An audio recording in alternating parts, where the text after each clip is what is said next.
Blessed are those who hunger and thirst for righteousness, for they will be filled. In the first beatitude, we talked about the importance of getting where Jesus is going by starting where Jesus starts. That in our poverty of spirit, God comes to us, God meets us. It's God's grace that saves us. But the significant part here is that it's also God's grace that sanctifies us. Grace is what comes and meets us and pulls us out of our poverty, but it's also grace that begins to shape us and transform us into everything we are meant to be. It's not trying harder, it's not doing better. It's allowing God's love to infiltrate us, to take root in us, and then to begin to shape us in new ways. This is the story of the gospel. It's what God does and what God wants for us and in us. Well, now Jesus says, blessed are those who hunger and thirst for righteousness.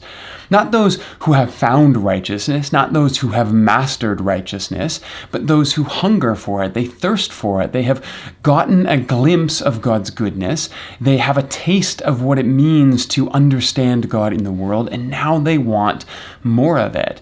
This is a really compelling idea, but it's one that I think we can miss because often this beatitude gets read as something that we have to once again live up to, that our lives have to be motivated and driven and shaped by righteousness, but that's not really what Jesus is saying.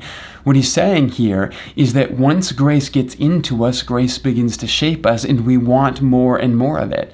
We want a world that is right. We want a life that is right before God. We haven't achieved it yet. We haven't gotten there, but we know that there's something beautiful. It tastes good. It's satisfying, and we want more.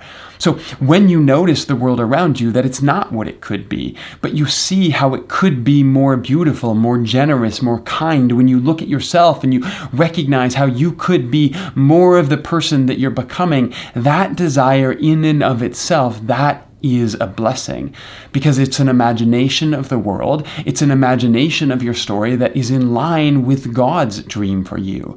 The blessing is that our imagination of the world is beginning to align with God's, and that is beautiful. In fact, it's sacred just as it is. Now, it's a process. It's this process that classically in Christian language we have called sanctification, but even the beginning of that, even the glimpse of what could be, this is the blessing of God that comes to us.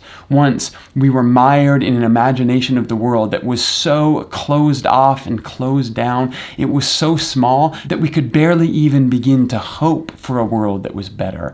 But now that grace has met us, grace has touched us, grace has opened our imagination to everything that God imagines, now our hope, our potential, our ability to see the world in new ways is beginning to blossom and grow and invite us into everything that we could be. So when you look around the world and you see how things could be different, when you see how things could be more beautiful, when you recognize all the areas that you have to change, don't be discouraged by this.